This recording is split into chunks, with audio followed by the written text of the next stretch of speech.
nous sommes toujours dans le monde professionnel avec beaucoup de ravissement. D'ailleurs, nous recevons notre partenaire privilégié, Anaged. Bonjour, monsieur Akichi. Bonjour, bienvenue. Alice, bonjour, Marco. Bonjour. Alors, comment se porte l'Anaged donc en ce matin? Merci beaucoup. L'Anaged se porte très bien. Nous avons un rapport inclusif avec tous les opérateurs qui travaillent dans le secteur des déchets. Nous sommes présents dans certaines grandes villes de l'intérieur du pays. Nos opérateurs se comportent très bien sur le terrain et nous pensons que l'Anaged se porte très bien. Alors, est-ce que vous avez un bon retour en ce qui concerne le changement de comportement de la population abidjanaise vis-à-vis de cette nouvelle politique de gestion des déchets? Écoutez, c'est un processus. Le changement de comportement est un processus qui se décline en plusieurs étapes. Nous avons d'abord procédé à la connaissance. La première étape, c'était la connaissance du projet, le nouveau comportement. C'était de présenter à la population la nouvelle dynamique de gestion des déchets en Côte d'Ivoire, avec la modernisation du secteur, avec la construction du centre de valorisation et d'enfouissement technique, surtout avec la fermeture de la déchetterie d'Akwedo, la présence des nouveaux opérateurs, l'installation des bacs, des coffres et des véhicules flambant neufs qui ne laissent pas aujourd'hui transparaître les odeurs à Abidjan. Et donc les Ivoiriens ont commencé à adopter cette nouvelle politique et donc les comportements commencent à changer. Nous pouvons dire que nous sommes arrivés à une marche qui est celle de la recommandation où les Ivoiriens décident eux-mêmes d'en parler aux autres et surtout de bien se comporter en ce qui concerne la culture de la propriété. Et justement, on parlait du bouche à oreille. J'ai vécu un fait ce week-end-là, un dimanche, dans un marché célèbre de la capitale, à Cocovico notamment, où les ordures sont encore sur la chaussée pratiquement. C'était sur la chaussée. Et c'était à quelle heure? Aux environs de 10h, 11h30 jusqu'à tard l'après-midi. Hein. Et on dit que vous ne travaillez pas dimanche. Est-ce que c'est ce qui vous est... pas vrai. Ce n'est pas vrai. Les dimanches, c'est ce qu'on a entendu en tout cas. Il y a une équipe de ratissage qui travaille les dimanches. C'est un service minimum que nous faisons les dimanches. Et donc, Cocovico, c'est un marché. Donc, aux heures de pointe, nos engins ne peuvent pas forcément entrer dans le marché pour débarrasser les ordures. Donc, dimanche à 10h, c'est une heure de pointe? Oui, mais le dimanche à 10h, c'est une heure de pointe. Les gens font le marché après l'église. Donc, c'est normal qu'il y ait une production de déchets. Mais je crois que c'est des choses qui ne mettent même pas plus d'une heure, puisque l'enlèvement des ordures se fait automatiquement et de façon systématique, mais la production revient automatiquement. Parce que vous savez, la meilleure manière de gérer les ordures, c'est de ne pas en produire. Est-ce qu'on peut vivre sans produire les ordures? Non, justement, voilà. Donc il faut pallier à la situation. Donc pour un tel cas, comment ça se passe pour les autres marchés quand on emmagasine beaucoup de déchets? Mais il y a des réceptacles pour recevoir les déchets. Mais Alice, quand vous êtes resté, excusez-moi, monsieur Akichi, Alice, quand vous êtes resté après à 10h... En tout cas, jusqu'à mon départ, les ordures étaient encore là. Et puis l'odeur, franchement, c'était insoutenable. Vous êtes revenu à quelle heure après? Non, je suis restée dans les environs jusqu'à midi. Même dépassé midi, à 14h encore, j'étais sur les lieux. Il a eu un ratissage. Mais effectivement, c'est pourquoi nous laissons des numéros du centre d'appel. Nous avons la page Facebook. Il suffit de nous appeler. Les opérateurs vont se déployer rapidement. Mais je crois que ça a dû être fait parce que nos opérateurs travaillent les dimanches. Il y a un service qui est fait le dimanche. Mais vous avez parlé de dimanche de service minimum parce que vous parlez de ratissage. Si on parle de ratissage, c'est que ce n'est pas le service complet en tant que tel. Mais évidemment... Pourquoi un ratissage le dimanche alors que vous l'avez si bien dit? Il y a des marchés, les gens vont au marché après l'église, tout ça. Pourquoi choisir ce dimanche-là pour faire un ratissage le lundi ne serait pas mieux? Non, le lundi, on fait un service normal. Comme j'ai dit, 75% de l'enlèvement des ordures se fait la nuit. 25% se fait dans la journée. C'est pourquoi nous demandons aux populations d'adopter de bons gestes en sortant les ordures à des heures indiquées. Mais pour ce qui concerne les marchés, tant que les marchés sont ouverts, il y a des productions de déchets, effectivement. Mais nos opérateurs passent régulièrement. Vous savez que même si vous passez 2 heures du temps après, vous revenez, vous allez retrouver les ordures qui sont enlevées.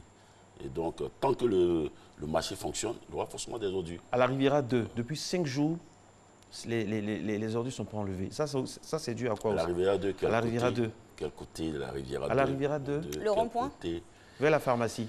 La célèbre pharmacie qui sert de point de rencontre. Envoyez-nous les images pour que nous puissions voir. Pendant 5 jours, c'est pas possible. Ce sont des habitants, monsieur Akichi, ils sont des habitants. Ce sont nos observateurs sur le terrain qui nous donnent des informations. Nous avons des numéros de réclamation. Que nous vérifions d'abord avant de venir vous les portent un grand intérêt à vos passages. Nous n'avons pas de problème avec ça. Il suffit seulement que les populations nous informent. Nous, c'est un plaisir pour nous d'être en interaction avec les populations pour agir efficacement sur le terrain. Donc, dit qu'il y a eu des ordures en face de la pharmacie pendant 5 jours, c'est une voie qui est très fréquentée. Bon, nous allons vérifier. Il n'y a pas de problème pour ça. Okay, ça c'est bon, c'est toujours bon de vérifier. Hein. Surtout que quand c'est de façon récurrente comme ça, nous devons, au nom de notre objectivité, de vous poser des questions. Très bien. Parce qu'on a la chance de vous avoir. Et concernant les villes de l'intérieur qui sont aussi intégrées dans le dispositif, on peut avoir les noms et puis savoir pour les autres villes quand ça va arriver?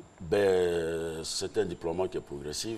L'ANAGED s'installe progressivement à l'intérieur. Nous sommes dans des grandes villes, comme vous les connaissez, San Pedro, Yamoussoukro, Korogo, Gagnoa, Bondoukou, au fur et à mesure, Bassam et autres. Donc, d'ici quelques temps, toutes les villes auront des représentations de l'ANAGED. C'est une politique. Alors, je rappelle, on a un petit souci au niveau du micro de notre invité, mais nous allons régler ce problème-là aussi rapidement. Je rappelle, mesdames et messieurs, que M. Akichi, Alain Roger, est le directeur de la communication et des relations extérieures de l'ANAGED. L'objet pour nous, c'est de vraiment, en temps réel, donner un peu les pulsions, les vibrations sur le terrain. Il y a des zones comme ça qui sont des zones de forte production de déchets. Il a raison quand il dit que vraiment, il y a des conditions particulières qu'il faut avoir. Donc, notre observatrice, Alice Kokola, était sur le terrain dimanche pour vérifier. Le dimanche prochain, je serai votre serviteur. Elle s'est occupée donc de la zone de Cocoviko. Elle a constaté sur le terrain qu'il y avait vraiment, vraiment beaucoup d'immondices, c'est ça? Ah oui, il y en avait beaucoup et franchement, l'atmosphère était polluée, c'est moins de le dire. Hein. Nous demandons à la population vraiment d'interagir avec nous, d'être en contact avec nous, de nous rappeler. Donc nous accueillons ça avec beaucoup de bonheur et c'est pour nous une manière d'être un peu plus proche des populations. Si nous constatons vraiment qu'il y a des tas d'ordures, automatiquement les opérateurs vont se déployer sur le terrain. La bonne nouvelle, on continue toujours de s'en réjouir. Akwedo est fermé.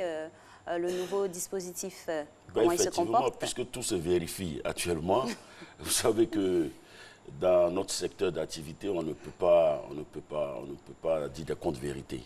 Il suffit de vérifier aujourd'hui qu'il n'y a pas d'engin d'enlèvement des ordures en direction d'Akwedo. Tous les enlèvements d'ordures vont en direction du centre de valorisation. Il ne faut pas être catégorique comme ça, hein, M. Akichi. Alors que vous nous avez dit que c'était progressif, là vous êtes vraiment catégorique. Hein. Akwedo est fermé, vous allez aller jeter un coup d'œil, il y a un cadenas, il y a une chaîne là-bas. Ouais, vous avez le numéro du cadenas. Et la suite pour Akwedo, c'est quoi? La suite pour Akwedo va devenir un parc d'attractions. Akwedo va avoir un centre de formation au recyclage des déchets.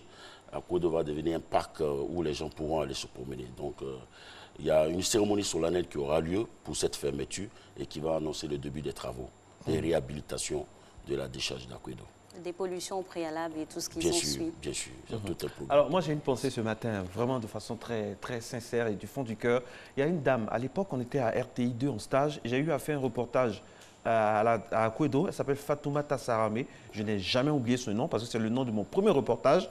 Et donc, elle était fouilleuse. Je ne sais plus si elle est toujours là. Elle est piqueur, comme on dit là. Voilà. Et donc, elle vivait de ça. Elle faisait vivre au moins son mari qui était au chômage. Et c'était en 2000... ne vous moquez pas, c'était en 2000... c'était en 2000... En tout cas, du temps de Mathusalem. J'étais en stage. J'étais encore étudiant. On est venu faire une installation en 99.